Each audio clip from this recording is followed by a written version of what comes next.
ওই যে যারা বিরোধিতা করে তার কেটে দিচ্ছে ওখানে যাও, আর মনে রাখো আমি আব্দুর রাজ্জাক বিন ইউসুফ। না চিনা থাকলে ভালো করে চিনে নাও। যদি তোমার চিনতে অসুবিধা থাকে আবার ভালো করে চিনে নাও আমি আব্দুর রাজ্জাক বিন ইউসুফ। তুমি সব তার কেটে দিলে আমি খোলা মাঠে বক্তব্য দিব। তোমার কিছু করার নাই, কিছু করতে হলে উপরে বলতে হবে। উপরে যতদিন পর্যন্ত সিদ্ধান্ত পরিবর্তন না হবে তুমি কেন তোমার বাপও কিছু করতে পারবে না। তুমি 14 গোষ্ঠী মিলে কিছু করতে পারবে না, হারিয়ে যেতে হবে। হারিয়ে আছো, সারা বংশ দেশ এলাকা মিলে কিছু করতে পারবে না, হারিয়ে আছো। এক জামিয়া সালাফিয়া সারা দেশ দখল করে আছে, ইনশাআল্লাহ আলহামদুলিল্লাহ সারা দেশ দখল করে আছে। তুমি প্রতিষ্ঠান খুঁজে বের করো কোথায় কোন কওমি মাদ্রাসায় 300 জন শিক্ষক শিক্ষিকা আছে। এদেশের কোন প্রতিষ্ঠানে আছে? এদেশের কোন প্রতিষ্ঠানে 32 লক্ষ টাকা মাসে বেতন লাগে? তুমি বুঝতে পারছো না? হিংসাটা রেখে দিয়ে ভদ্রতা বজায় রেখে কিছু বললে আল্লাহকে বলো, কোরআন হাদিস শুনে মেনে চলো, কোরআন মাজিদ পড়ো, 5 ওয়াক্ত সালাত আদায় রেখো, আড্ডা পিটো না। 4টা কথা মনে রাখতে হবে, 5 ওয়াক্ত সালাত আদায় করতে হবে, হালাল রুজি উপার্জন করতে হবে, কোরআন তেলাওয়াত করতে হবে। 2 জন যেখানে বসে আছে সেখানে বসতে হবে না। আমার জীবনে কোনোদিন আমি 4 স্টলে বসিনি, বেঁচে আছি তো। আমি জীবনে কোনোদিন 4 স্টলে দোকান পড়ে বসিনি, আছি তো বেঁচে। আমি বেঁচে নাই আপনাদের মাঝে, বেঁচে আছি তো, চলছে তো। আড্ডা ফিরতে হবে না, ওখানে কারো বদনাম করবেন। এক বদনামে সারা জীবনে তাহাজ্জুদ পড়েছেন, এক পাল্লাতে দিলে এক বদনামে সব খেয়ে ফেলেন। কাজেই যেখানে 2 জন লোক বসে আছে ওখানে বসবেন না। কাজে গেছেন দোকানে, আসসালামু আলাইকুম ভাই, জিনিস 1 কেজি লবণ কিনতে এসেছি, দেন, আর 100 মরিচ দেন, কিনা শেষ হয়ে গেছে, আসসালামু আলাইকুম। ওখানে 1 মিনিট দেরি করবেন না। ওখানে কারো বদনাম হচ্ছে, খালি যদি বলেন আসলেই খারাপ, ঠিকই বলেছিস, আসলেই খারাপ, আর রেহাই হবে না। এই যে ভাষাটা আপনি মুখ দিয়ে বের করলেন, এটা এখন আপনি কি দিয়ে ঠেকাবেন? কি দিয়ে ঠেকাবেন? তাহাজ্জুদ পড়া হবে না, হজ করা হবে না, দান করা হবে না, তাসবিহ তাহলিল করা হবে না, জিকির আজকার করা হবে না। তাহলে আমি কি করলাম? এমন কি বিপদে পড়ে গেলাম?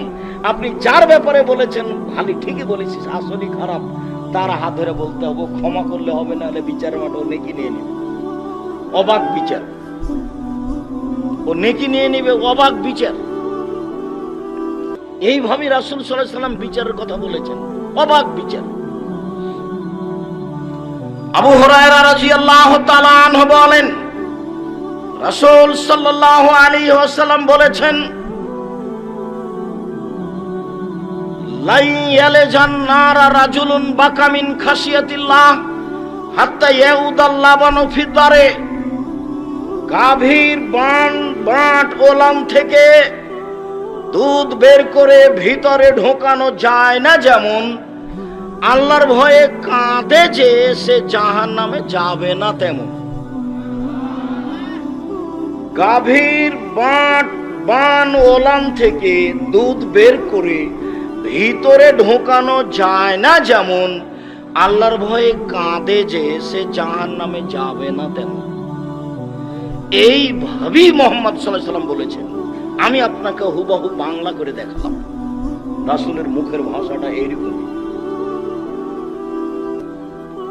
লা ইয়ালজান নারা রাজুল, জাহান্নামে ঢোকবে না সেই ব্যক্তি, বাকা মিন খাসিয়াতিল্লাহ, যে আল্লাহর ভয়ে কাঁদে, হাত্তা ইয়াউদাল লাবানু ফি দারে, দুধ আর ওলানে ঢুকবে না।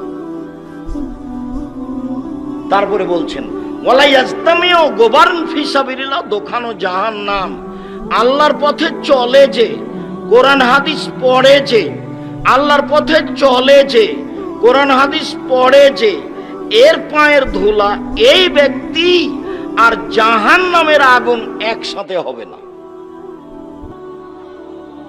জাহান্নামের ধোঁয়ার এই ব্যক্তি একসাথে হবে না, এই কথা মুহাম্মদ সাল্লাল্লাহু আলাইহি সাল্লাম বলেন। আনাস রাদিয়াল্লাহু তাআলা আনহু বলেন, রাসূল সাল্লাল্লাহু আলাইহি সাল্লাম বলেছেন, সালাসাতুন লা তারা আইনুহুমান নারা, তিন শ্রেণীর মানুষ জাহান্নাম দেখবে না, তিন শ্রেণীর মানুষ জাহান্নামে যাবে না, তিন শ্রেণীর চক্ষু জাহান্নামকে দেখবে না। এক, বাকামিন খাসিয়াতিল্লাহ, যেই ব্যক্তি আল্লাহর ভয়ে কাঁদে সেই ব্যক্তি জাহান্নামকে দেখতে পাবে না। দুই, হারাসাত ফি সাবিলিল্লাহ, যেই ব্যক্তি আল্লাহর রাস্তায় পাহারা দেয় সেই ব্যক্তি জাহান্নামকে দেখতে পাবে না। তিন, গাজাতান মাহারিমিল্লাহ, বেগানা নারীকে দেখে চক্ষু নিচু করে যে সেই ব্যক্তি জাহান্নামকে দেখতে পাবে না। অপর নারীকে দেখে চক্ষু নিচু করে যে সে জাহান্নামকে দেখতে পাবে না। বলো তোমার মোবাইলের কি হবে? বলো তোমার আব্বা আম্মা যে দিন রাত টিভিতে খবর দেখছে, রং মাখানো মহিলাটা দিন রাত দেখছে, এটা কেমন হবে? এটা কি? জারির রাদিয়াল্লাহু তাআলা আনহু বলেন, সালতু রাসূলুল্লাহ সাল্লাল্লাহু আলাইহি ওয়াসাল্লাম নাজরাতিল ফাজাতে, আমি একদা আল্লাহ রাসূলকে জিজ্ঞাসা করলাম হঠাৎ মহিলাদের উপরে চোখ পড়ে যাওয়ার ব্যাপারে। আল্লাহর নবী, হঠাৎ যদি মহিলাদের উপরে চোখ পড়ে যায় তাহলে কি করব? উত্তর দিচ্ছেন দেখেন, ফামারানি, তিনি আমাকে আদেশ করলেন, আন আশরিফা বাসারি, আমি আমার চোখটা ফিরিয়ে নিব। তিনি আমাকে আদেশ করলেন আমি আমার চোখটা ফিরিয়ে নিব। তাহলে নিতান্তই টিভিতে যদি খবর শুনতেই হয় তাহলে এভাবে বুঝতে,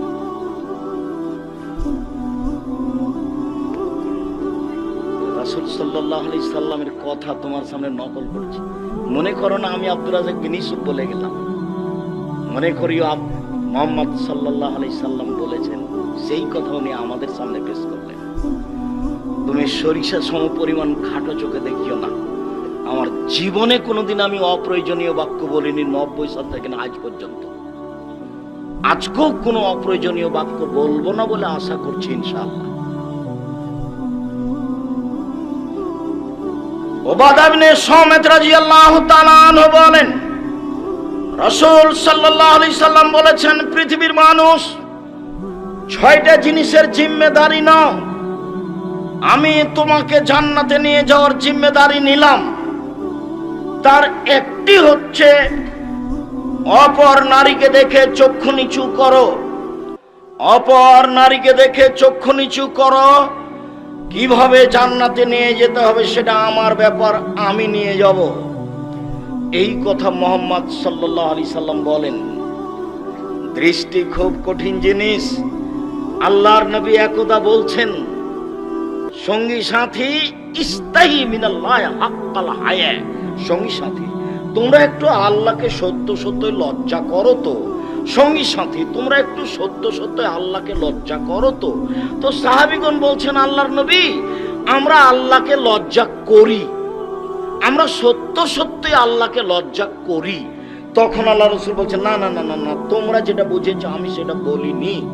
আমি বলছি মাইয়াফাজু রাসাহু ওয়া মা হাওলাহু, যে তার মাথাকে রক্ষা করে, মাথা সংক্রান্ত যা কিছু আছে তাকে রক্ষা করে, সেই সত্য সত্যই আল্লাহকে লজ্জা করে। মাথার সাথে আছে 2 কান, 2 কানে আছে ইয়ারফোন লাগানো, ইন্ডিয়ার গান চলছে, এ আল্লাহকে লজ্জা করে না।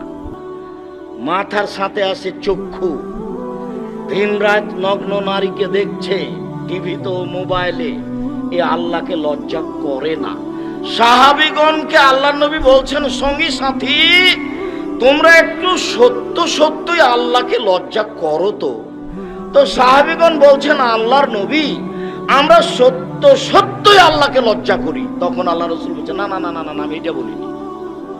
আমি বলছি মাথা সহ মাথার সাথে আর যা আছে সবকে তুমি হেফাজত করো, তাহলে তুমি আল্লাহকে সত্য সত্যই লজ্জা করো। চোখ আছে, নাক আছে, মুখ আছে। মুখ সবচেয়ে বড় বিপদ। রাসূল সাল্লাল্লাহু আলাইহি সাল্লাম বলেন, মাইয়াজমান লি মা বাইনা লাইয়াইহি ওয়া মা বাইনা রিজলাইহি আজমাল্লাহুল জান্নাহ। এই জন্য তোমাকে দুজন যেখানে বসে আছে সেখানে বসতে নিষেধ করি।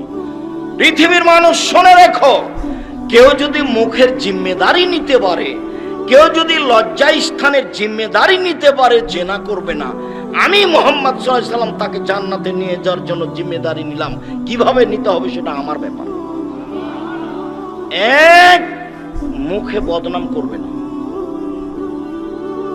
মুখে কারো বিরুদ্ধে কিছু বলবে না, মুখে খারাপ কিছু বলবে না। দুই, জেনায় লিপ্ত হবে না। এই দুইটা কাজ ও করুক, বাকিটা আমি করব। আমার আর আপনার দুইটা, আর আল্লাহর নবীর একটা। উনি জান্নাতে নিয়ে যাবেন, আর আমাকে আর আপনাকে দুইটা করতে বলেছে, মুখ আর লজ্জা স্থান। মুখ বড় বিপদ। আপনি বুঝতে পারেননি আজকে সারাদিনে কত কি বলেছে।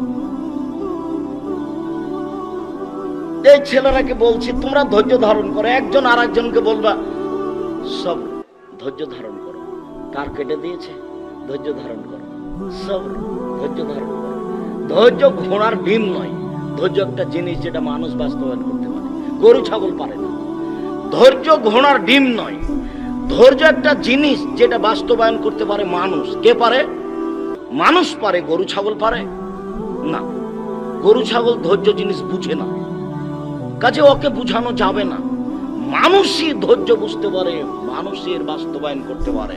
সম্মানিত দিনী ভাই বোন, রাসূল সাল্লাল্লাহু আলাইহি সাল্লাম একদা বলছেন, তোমাদের কি হবে, যুগের কি হবে, তোমাদের কি হবে, যুগের কি হবে, তোমাদের কি হবে, যুগের কি হবে। এদা উকিতুম ফি হুসালাত মিনান নাস। যেদিন যুগের লোক হবে সবাই আগাছা, সবাই খারাপ। কে যে ভালো তা দেখা যায় না। মাওলানা সাহেব প্রতারণা দেয়, হাজি সাহেব প্রতারণা দেয়, মসজিদে মারামারি হয়, মাদ্রাসাতে মারামারি হয়, চেয়ারম্যান, মেম্বার, এমপি, মন্ত্রী, হেড মাওলানা, হেডমাস্টার, প্রিন্সিপাল সবাই টাকা আত্মসাৎ করে মেরে খায়। সবাই যে খারাপ। যখন সবাই খারাপ হবে তখন তোমাদের কি হবে, যুগের কি হবে, তোমাদের কি হবে, যুগের কি হবে। শোনো আবু মুসা, সমাজে যেদিন কোনো আমানতদারি থাকবে না, সবাই টাকা পয়সা মেরে খাবে, সেদিন তোমাদের কি হবে, যুগের কি হবে। সেদিন তোমাদের কি হবে, যুগের কি হবে। শোনো আবু মুসা, যেদিন মানুষের ভিতরে মতবিরোধ দেখা দিবে, এইভাবে দেখেন, দেখাচ্ছেন এইভাবে, আমার দিকে দেখেন তো, দেখাচ্ছেন তিনি এইভাবে। ডান হাতের আঙ্গুলগুলি বাম হাতের আঙ্গুলের ভিতরে যেভাবে ঢুকলো, মানুষের ভিতরে মতবিরোধ সেভাবে ঢুকবে।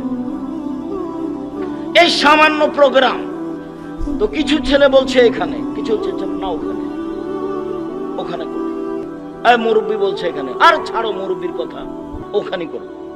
কেউ কাকু মানে মসজিদে মারামারি লেগে গেছে সামান্য কথা। আর মাদ্রাসার অবস্থা তো আপনি দেখতে পাচ্ছেন, আর সামাজিক অবস্থা তার ঢাকা নাই, সবাই দেখছে সামাজিক অবস্থা। আর আমি তোমাকে তো খুব ভালো চিনি। আজকে তুমি বসে আছো, কালকে তুমি একটা সিগারেটের জন্য আগেই থাকবে। যখন তুমি মোটর সাইকেলে যাও না, আমি গাড়িতে নিয়ে আসি, তখন আমি তোমাকে দেখি, তুমি না জানি কি, তুমি ওখানে গেছো কেন? ইমানটা হারাতে কি হবে ওখানে গিয়ে তোমার? সম্মানিত দিনী ভাই বোন, আজকের আলোচনার শেষে এসে যে হাদিসটি পেশ করতে যাচ্ছি, এই হাদিসটি অতীব গুরুত্বপূর্ণ। এই হাদিসটির প্রতি খুব ভালো করে খেয়াল করবেন। আর যাওয়ার সময়, এই ছেলে, যাওয়ার সময় সবচেয়ে যেটা গুরুত্বপূর্ণ বিষয় মনে রাখবেন, সেটা হলো অন্তত একটা মাসিকা নির্দেশন পত্রিকা নিয়ে যাবেন। এর পিছনে লক্ষ লক্ষ টাকা খরচ আছে। আজকের আলোচনা আছে উপদেশ বই, নামাজের উপরে এবং হাত তুলে দোয়ার ব্যাপারে। যত বই পুস্তক আছে, বইগুলি আপনাকে মূল্যায়ন করতে হবে, আপনার ঘরে লেখা। কাজেই যাওয়ার সময় সব বইগুলি মূল্যায়ন করবেন। রাসূল সাল্লাল্লাহু আলাইহি সাল্লাম বলেছেন, কেউ যদি নির্জনে আল্লাহকে ডাকে, তার চোখের পানি যদি ঝরঝর করে ঝরে, তাহলে সে বিচারের মাঠে বিশেষ ছায়াতলে থাকবে।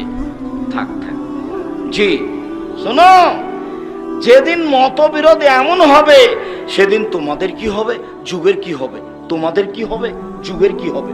বলেন আল্লাহর নবী কি করতে হবে? এই যখন বলেন কি করতে হবে, তখন তিনি বললেন যেটা সেটা হলো কথা। এ দেখো, মুখটা কন্ট্রোলে রাখো, তাহলে বেঁচে যাব। 2, বাড়িতে থাকো, তাহলে বেঁচে যাব।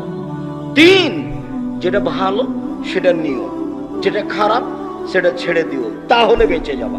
আচ্ছা আল্লাহর নবী, বুঝলাম, ভালোটা নিব, খারাপটা ছেড়ে দেবো। আচ্ছা আল্লাহর নবী, মুখ খুললাম না। আচ্ছা আল্লাহর নবী, আমি বাড়িতে থাকলাম, বিরোধী দল যদি আমাকে বাড়িতে এসে মেরে যায়, তাহলে কি করব? কথা বোঝা যায়নি? তখন আল্লাহ রাসূল বলছেন, শোনো শোনো শোনো, যদি পরিস্থিতি এমনই হয়, তাহলে আদমের 2 ছেলের ভালোটার মতো হয়েও, আদমের 2 ছেলের ভালোটার মতো হয়েও। আদমের এক ছেলে কাবিল বলল, এই তোকে মারবো। তখন হাবিল বলছে, তুমি মারো মারো, আমি তোমাকে মারবো না। আল্লাহ নবী কি বললেন বলেন তো দেখি? যখন সাহাবী বললেন, ঠিক আছে আল্লাহর নবী, মুখ খুললাম না, ঠিক আছে আল্লাহর নবী, বাড়িতেই থাকলাম, তো ওরা যদি এসে আমার বাড়িতে মেরে যায়, তাহলে আমি কি করব? তখন আল্লাহ রাসূল কি বললেন বলেন তো দেখি? তখন বললেন যে আদমের 2 ছেলের ভালোটার মতো হও। যদি মারতে আসে ঘরে, তাহলে বলতে হবে, ঠিক আছে তুমি আমাকে মেরে যাও, আমি তোমাকে কিছু বলবো। আপনি বললেই বিপদ, আর আপনি হক টিকাতে পারবেন না। আল্লাহ রাসূল বললেন, মুখ বন্ধ রেখো। একদা বলছেন, সঙ্গী সাথী বলতে পারো, মানুষকে পিছন দিক থেকে ধাক্কা মেরে জাহান্নামে নিক্ষেপ করে কি? সঙ্গী সাথী বলতে পারো, মানুষকে পিছন দিক থেকে ধাক্কা মেরে জাহান্নামে নিক্ষেপ করে কি? সঙ্গী সাথী বলতে পারো, মানুষকে পিছন দিক থেকে ধাক্কা মেরে জাহান্নামে নিক্ষেপ করে কি? এই কথা বলতে বলতেই ফাঁক হাজের সেনা হোক জিভাটা ধরে নিচ্ছে। জিভা মানুষকে পিছন দিক থেকে ধাক্কা মেরে জাহান্নামে নিক্ষেপ করে। মুখ বন্ধ রাখতে হবে, তাহলে পথ সহজ হবে। বলছিলাম, চক্ষু নিচু রাখতে হবে। চক্ষু নিচু রাখতে শুধু পুরুষকে বলা হয়নি, মহিলাদেরকে বলা হয়েছে। মহান আল্লাহ বলেন, ওয়াকুলিল মুমিনাত ইয়াগযুজনা মিন আবসারিহিন্না ওয়া ইয়াহফাজনা ফুরুজাহুন্না ওয়া লা ইউবদিনা যিনাতাহুন্না। মুহাম্মদ সাল্লাল্লাহু আলাইহি সাল্লাম, আপনি পৃথিবীর মুসলিম নারীকে বলে দেন, মহিলাদেরকে বলে দেন, তারা যেন চক্ষু নিচু করে, তারা যেন লজ্জা স্থানকে হেফাজত করে, তারা যেন তাদের সৌন্দর্য প্রকাশ না করে। উপস্থিত বৈঠকের মুসলিম বোন, এই মেয়ে, তোমাকে বলছি, তুমি যে ক্লাস 10-এ পড়ো, তোমার মাথায় কাপড় নাই কেন? তোমার বাপ নেই? লজ্জা পাও নাকি? জন্ম দিতে পারলে বাপ হওয়া যায়, তো পুরাতন কথা, নতুন নয়। ক্লাস 10-এ পড়ো তুমি, যেদিন 8-এ উঠেছিলে সেদিন তুমি যুবতী হয়েছ। কাকে কি বুঝাতে চাচ্ছ? রাজুলুর আইন ফি আহলি বাইতিহি ওয়া মাসউলুন রাইতিহি, যে বাড়ির মালিক, তাকে ছেলে মেয়ে সম্পর্কে অক্ষর অক্ষরে জিজ্ঞাসা করা হবে, বিচারের মাঠে তাকে উত্তর দিতে হবে, নইলে সে তাহাজ্জুদ পড়ে টিকতে পারবে না। ওয়াল মারাতু রাইয়া ফি বাইতি যাওজা ওয়ালাদি, যে মহিলা তোমার মা, এই বাড়িতে দায়িত্বশীলা মহিলা, তাকে জিজ্ঞাসা করা হবে তোমার সম্পর্কে, তাকে জিজ্ঞাসা করা হবে তোমার ভাই সম্পর্কে। তোমার মা যদি যথাযথ উত্তর দিতে না পারে, তোমার মা তাহাজ্জুদ পড়ে বিচারের মাঠে জবাব দিতে পারবে না। সম্মানিত দিনী ভাই বোন, মহান আল্লাহ বলেন, মহিলাদেরকেও চক্ষু নিচু করতে হবে, তাদের লজ্জা স্থানকে তাদেরকে হেফাজত করতে হবে, এবং তাদের সৌন্দর্য তাদেরকে ঢেকে রাখতে হবে। এটা আল্লাহ আদেশ করেন, এ আদেশ তাকে পালন করতেই হবে। উপস্থিত বৈঠকের দিনী মুসলিম বোন, আপনার সাথে আমার এখানে লম্বা কথা নেই, তবে এতটুক যে আপনি মনে রাখবেন, রাসূল সাল্লাল্লাহু আলাইহি সাল্লাম বলেছেন, মহিলারা যদি 4টা কাজ করতে পারে, জান্নাতের সব দরজা তারা খোলা পাবে। বেশি নয়, 4টা কাজ যদি তারা করতে পারে, জান্নাতের সব দরজা খোলা পাবে, বেশি নয়। 1 5 ওয়াক্ত সালাত, 2 রমজান মাসের সিয়াম, 3 স্বামীকে মেনে চলা, 4 জেনায় লিপ্ত না হওয়া। এই 4টে কাজ বাস্তবায়নের জন্য চেষ্টা করুন, জান্নাত হবে ইনশাআল্লাহ। 1 5 ওয়াক্ত সালাত, 2 রমজান মাসের সিয়াম, 3 স্বামীকে মেনে চলা, 4 জেনায় লিপ্ত না হওয়া। আব্দুর রাজাক সাহেব, হুয়াকুয়া একটা উল্লেখযোগ্য গ্রাম আপনার জানা আছে। আমরা এই গ্রামে বসবাস করি, আমরা জেনার সাথে সম্পৃক্ত নই। আমরা 3টা কাজই করার চেষ্টা করি। 1 5 ওয়াক্ত সালাত, 2 রমজান মাসে রোজা, 3 জেনায় লিপ্ত না হওয়া। আমরা 3টাই যথাযথভাবে বাস্তবায়ন করি। 4 স্বামীকে মেনে চলা, এটা পূর্ণ পারি না। কেন? আমার স্বামীর মুখ খারাপ, ও গালি দেয়। গালি দিবেন কেন? মুখ খারাপ করবেন কেন? মুখ খারাপ করবেন কেন? খেতে বসে আল্লাহ রাসূল কোনোদিন খাদ্যের নিন্দা করেননি। ভালো লেগেছে খেয়েছেন, ভালো না লাগলে ছেড়ে দিয়েছেন। ভালো লেগেছে খেয়েছেন, ভালো লাগেনি ছেড়ে দিয়েছেন। একটা বাস্তব ঘটনা শোনা। এই ছেলে, কেউ কারোর গায়ে হাত দিবেন না। এক খেলে আমার দিকে চেয়ে থাকেন। আল্লাহ রাসূলের স্ত্রী একসাথে 11 জন ছিলেন। আল্লাহর নবী এক স্ত্রীর কাছে ছিলেন, অর্থাৎ আয়েশার কাছে ছিলেন। তো কোন স্ত্রী বাটিতে করে তরকারি দিয়ে পাঠিয়েছে বাঁধির হাতে, দাসীর হাতে। তো আয়েশার ঘরে এসে ওই দাসী বাটিটা হাতে করে আছে। তো আয়েশা এইভাবে বাটিটাতে আঘাত করে বাটিটা ফেলে ভেঙে দিয়েছে। বাটিটাও পড়ে গেছে, ভেঙে গেছে, তরকারিও সব পড়ে ভেঙে গেছে, নষ্ট হয়ে গেছে। তো আল্লাহ রাসূল বাটিটা উঠিয়ে, তরকারিগুলো উঠিয়ে নিয়ে একটা ভালো বাটিতে অন্য কিছু দিয়ে ওই কাজের মহিলাটার হাতে দিয়ে পাঠিয়ে দিলেন। আর ওই ভাঙা বাটিটা তিনি নিজে জোর লাগালেন, লাগিয়ে রেখে দিলেন। বললেন যে ভাঙাটা তোমার জন্য, আর তোমার ভালোটা আমি দিয়ে পাঠিয়ে দিয়েছি, যে খাদ্য দিয়ে পাঠিয়েছে। আল্লাহ রাসূল তার স্ত্রীকে কিছু বললেন, এটা বোঝা গেল না। আমি বুঝাতে পারিনি কি বলছি। তার মানে আল্লাহ রাসূলের চোখের সামনে কাজের মহিলার হাতে বাড়ি দিয়ে আয়েশা রাদিয়াল্লাহু তাআলা আনহা যে বাটিটা ভেঙে দিলেন, তো আল্লাহ রাসূল মুখ খুললেন। হ্যাঁ, কি ব্যাপার? তুমি বাটি ভাঙলে কেন? কি পেয়েছো তুমি? কেন ভাঙবে তুমি? কোন কথা বললেন না। পৃথিবীর সবচেয়ে ভদ্র মানুষ, স্ত্রীকে কেন গালি দিবেন? কেন নিন্দা করবেন? সে আপনার সংসারের সবচেয়ে কাছের মানুষ। মহান আল্লাহ বলেন, আমিন আয়াতিহান খালালাকুম আন খালাকালাকুম মিন আনফুসিকুম আজওয়াজান লিতাসকুনু ইলাইহা। পৃথিবীর মানুষ, তোমাদের স্ত্রীদেরকে তোমাদের থেকে আমি সৃষ্টি করেছি যাতে করে তোমরা সেখানে শান্তি তৃপ্তি পাও। স্ত্রী হচ্ছে শান্তি তৃপ্তির বস্তু, গালি দিবেন কেন? স্ত্রী হচ্ছে শান্তি তৃপ্তির বস্তু, মারবেন কেন? স্বর্ণ দিয়ে ঘর বানিয়ে শান্তি হবে না, মখমল চাদর বিছানে বিছিয়ে শান্তি হবে না স্ত্রী ছাড়া। আল্লাহ বলছেন তোমার শান্তির মাধ্যম, তোমার তৃপ্তির মাধ্যম আমি আল্লাহ তোমার স্ত্রীকে করে দিয়েছি। অজালনা বাইনাকুম মাওদাতার রাহমা, তোমাদের মাঝে স্বামী স্ত্রীর মাঝে ভালোবাসা আমি সৃষ্টি করে দিয়েছি।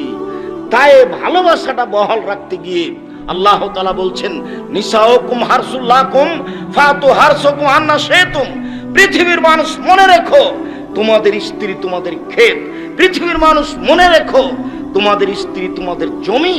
তোমরা তোমাদের স্ত্রীর কাছে আসো তোমাদের ইচ্ছে মতো, সকালে কি, বিকালে কি, দুপুরেই কি, চন্দ্রগ্রহণ লাগলেই কি আর না লাগলেই কি, সেটা তোমার ব্যাপার। এই কথা আল্লাহ তাআলা বলেন। যেহেতু তাকে শান্তি তৃপ্তির জন্য সৃষ্টি করা হয়েছে, তাই আল্লাহ এটা ঘোষণা করছেন। সম্মানিত দিনী ভাই বোন, কখনো আপনারা ভুলেও তাদেরকে কষ্ট দেওয়ার চেষ্টা করবেন না। আর আপনাকে আমি অনুরোধ করে যাচ্ছি, আপনি আমার দিনী বোন, দেখুন স্বামীকে মূল্যায়ন করাই জান্নাত, এ কথাই ঠিক। একজন মহিলা রাসূলের বাড়িতে এসে কথা শেষ করে চলে যাচ্ছে। তাহলে রাসূল বলছেন থামো থামো থামো থামো থামো, তোমার স্বামী আছে? জি আমার স্বামী আছে। তুমি তোমার স্বামীর কাছে কেমন? আমি চেষ্টা করি তার সাথে ভালোভাবে চলার। চেষ্টা করো মানে বলো কি? হওয়া জান্নাত না রোকে, সেই তো তোমার জাহান্নাম, সেই তো তোমার জান্নাত। স্বামী তোমার জাহান্নাম, স্বামী তোমার জান্নাত, সে তো তোমার জাহান্নাম, সে তো তোমার জান্নাত। স্বামীর পায়ের নিচে জান্নাত, এই কথা আল্লাহর নবী বলেননি, তবে আল্লাহ নবী বলেছেন স্বামী তোমার জাহান্নাম, স্বামী তোমার জান্নাত, মায়ের পায়ের নিচে জান্নাত, এই কথা আল্লাহ নবী বলেছেন। মায়ের পায়ের নিচে জান্নাতে কথা আল্লাহ নবী বলেছেন, স্বামীর পায়ের নিচে জান্নাতে কথা আল্লাহ নবী বলেনি, তবে বলেছেন স্বামী তোমার জাহান্নাম, স্বামী তোমার জান্নাত, তুমি তাকে মেনে চলার চেষ্টা করো। সম্মানিত দিনী বোন, বিষয়টি আপনার কাছে আমি শক্তভাবে পেশ করে, অতীতে যা কিছু হয়েছে সেটা হয়ে গিয়েছে, আজকে থেকে আপনাকে নতুন ভাবে সংসার গড়ার জন্য কথা বলার জন্য আমি অনুরোধ জানাচ্ছি। অনেক দিন থেকে কথা বন্ধ করে রেখেছেন। স্বামীকে খাবার দেওয়ার সময় আসলে মেয়েকে বলেন তোর বাপকে খাবার দে, বৌমাকে বলেন তোমার শ্বশুরকে খাবার দাও, আপনি নিজে কোনো সময় আসেন না। এইভাবে ঝুলন্ত সংসার দিয়ে কি করবেন? এভাবে ঝুলন্ত সংসার চালাতে হবে না, ভুল পথে যেতে হবে না। সম্মানিত দিনী ভাই বোন, আবু হুরায়রা রাদিয়াল্লাহু তাআলা আনহু বলেন রাসূল সাল্লাল্লাহু আলাইহি সাল্লাম বলেছেন লাইসা শাইউন আহাব্বা ইলাল্লাহি মিন কাতরাতাইনি ওয়া সারাইনি, দুইটি বিন্দু ফোঁটা, দুইটি চিহ্ন আল্লাহর কাছে যত প্রিয়, পৃথিবীর কোনো কিছু আল্লাহর কাছে তত প্রিয় নয়। আমার দিকে চেয়ে দেখেন, দুইটি বিন্দু ফোঁটা, দুইটি চিহ্ন দাগ, এটা আল্লাহর কাছে যত প্রিয়, পৃথিবীর কোনো কিছু আল্লাহর কাছে তত প্রিয় নয়। শুরু হলো এক, কাতরাতু দুমুইন মিন খাসিয়াতিল্লাহ ওয়া ফি খাসিয়াতিল্লাহ, এক ফোঁটা চোখের পানি আল্লাহর কাছে যত প্রিয়, পৃথিবীর কোনো কিছু আল্লাহর কাছে তত প্রিয় নয়। হজ বড় কাজ, কবুল হলে এক পাপও থাকবে না, সেই দিনের মতো হয়ে যাবে যেদিন তার মা তাকে জন্ম দিয়েছে। এরপরেও হজ কাজটি আল্লাহর কাছে অত প্রিয় নয়, এক ফোঁটা চোখের পানি আল্লাহর কাছে যত প্রিয়। খুব দামি ইবাদত সিয়াম, ফরজ রোজা, এইটার পরেও এই সিয়াম আল্লাহর কাছে অত প্রিয় নয়, এক ফোঁটা চোখের পানি আল্লাহর কাছে যত প্রিয়। দুই, কাতরাতুন ফি সাবিলিল্লাহ তুহরাকু ফি সাবিলিল্লাহ, আল্লাহর পথে নেমে গিয়ে কেটে যাওয়া, ফেটে যাওয়া এক ফোঁটা রক্ত আল্লাহর কাছে যত প্রিয়, পৃথিবীর কোনো কিছু আল্লাহর কাছে তত প্রিয় নয়। তিন, কেটে যাওয়া দাগ, আল্লাহর পথে কেটে যাওয়া দাগ, ফেটে যাওয়া দাগ, এই দাগ চিহ্ন আল্লাহর কাছে যত প্রিয়, পৃথিবীর কোনো কিছু আল্লাহর কাছে তত প্রিয় নয়। চার, আসারুন ফি ফারিজাতিন ফারাইজিল্লাহ, ইবাদত করতে গিয়ে, সালাত আদায় করতে গিয়ে কপালের দাগ, ইবাদত করতে গিয়ে হাঁটুর দাগ, ইবাদত করতে গিয়ে টাকনুর পায়ের দাগ, এই দাগ চিহ্ন আল্লাহর কাছে যত প্রিয়, পৃথিবীর কোনো কিছু আল্লাহর কাছে তত প্রিয় নয়। দেখি আপনার সিরিয়াল মনে আছে কিনা।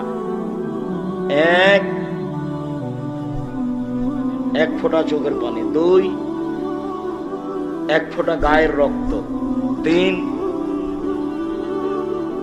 আল্লাহর পথে নেমে গিয়ে শরীরের দাগ। চার, ইবাদত করে পায়ে, কপালে, হাঁটুতে দাগ। এবার দেখেন তো এই চারটের মধ্যে সবচেয়ে সহজ কোনটা? এক ফোঁটা। বাকিগুলো একটা সহজ, আর এটাই এক নম্বরে আছে, বাকিগুলো একটাও সহজ নয়। ইবাদত করতে গিয়ে দাগ, এটা আপনি কি পান তাহলে কপাল ঘষে ঘষে করবেন? তবে স্বাভাবিক ভাবে ইবাদত করলে একদিন হয়ে যাবে, কাউকে বলা লাগবে না, তবে সময়ের ব্যাপার। আর আল্লাহর পথে নেমে কেটে গেছে, ফেটে গেছে তারই দাগ, এটা সহজ না। আল্লাহর পথে নেমে গায়ের এক ফোঁটা রক্ত, এটা সহজ না। আল্লাহর ভয়ে এক ফোঁটা চোখের পানি আজকেই পারে। কি করতে হবে আব্দুর রাজ্জাক সাহেব? রাত 2টা 3টায় উঠতে হবে, সুন্দর করে ওযু করতে হবে, কিবলা মুখে হাত তুলে দোয়া করতে হবে, আল্লাহকে বলতে হবে আমি বড় অপরাধী, আমি বড় গুনাহগার, আমি বড় পাপী, আমি বড় গুনাহগার, আমি বড় অপরাধী। তুমি বড় দয়াবান, তুমি বড় ক্ষমাবান, তুমি আমাকে ক্ষমা ভিক্ষা দাও, তুমি আমাকে সম্মান ভিক্ষা দাও, তুমি আমাকে তাকওয়া ভিক্ষা দাও। এইভাবে বলতে বলতে বলতে বলতে দেখবেন এক পর্যায়ে দুই চোখের পানি ঝরঝর ঝরঝর করে ঝরছে। এরই নাম হচ্ছে আল্লাহ ভীতি।